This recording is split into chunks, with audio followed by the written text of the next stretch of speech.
Fusebox.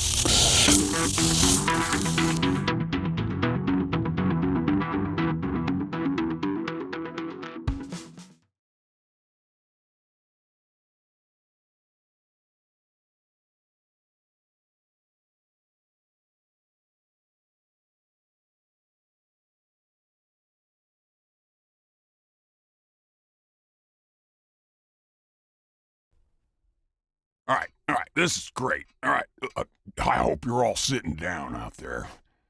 You know, I've been wanting to talk about this stuff for years now, and I finally get a chance to reveal the truth, folks.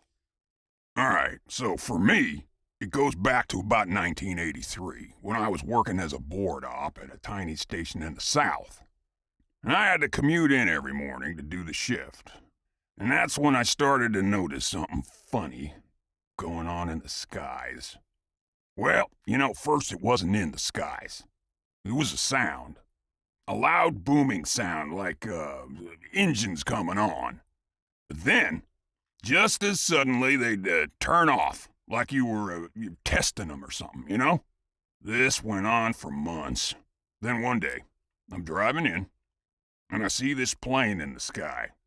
It's kind of hard to say what size it was, but it was making one hell of a contrail.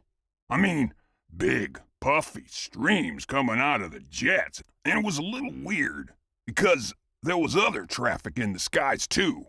But there was no contrail coming out of them, or it would evaporate seconds after it went over, right? Well, this one just stayed there. Not only that, but it began to widen out. And pretty soon, like in a few hours, it had made that patch of the sky an overcast zone. Like it was gonna rain or something. Well, as time went on, this activity became more and more frequent. I mean, at times it was like they were playing tic-tac-toe up there or something. Then in a few hours, it'd be completely gray again. So I kept tabs on this for years, and come to find out that there were hundreds of folks who were writing about this. But since this was before the net and all that stuff, the only place you'd hear about it was some whack job alternative press thing.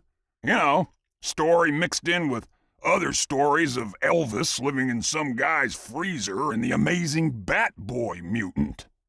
But now it's worse, folks.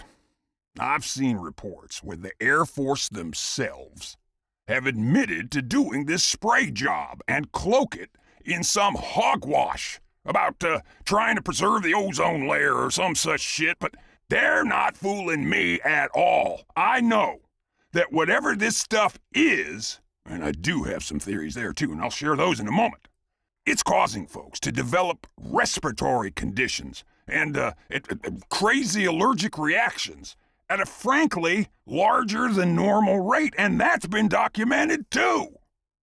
But what the bureaucrats say is that it's just a higher than normal pollen count and crap and more BS. This stuff is happening in the winter, when the pollen count is like, well, none. Then they find traces of barium, aluminum salts, and polymer fibers in samples taken around these damn chemtrails. Me? I don't think it's ozone treatment or weather redirection or any of that. I think it's an effort to keep us all stupid. A mind control treatment to keep the general populace in step with whatever the agenda might be. Hey, spray them with a hormone-rich soup that makes them all horny all the time and totally distracted. Or one that makes them apathetic. Or worse, just insensitive to anything. Now I know they trot out their experts to denounce these contrail evaporation times, but friends, I've been sitting outdoors in a clear, dry day and watched two planes a half hour apart in the same airspace fly by, and one has a little contrail that evaporates immediately.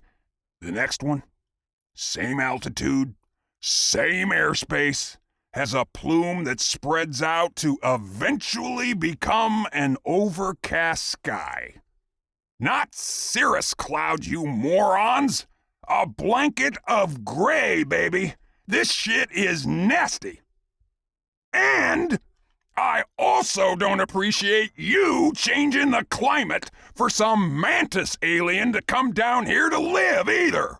Oh yeah, we know they are already inside a bunch of politicians. You heard of Intel inside? Well, how the fuck do you like Mantis inside? Masquerading as your fearless leaders in government, or billionaires, or scientists, or court justices, or goddamn it, maybe even Stephen King.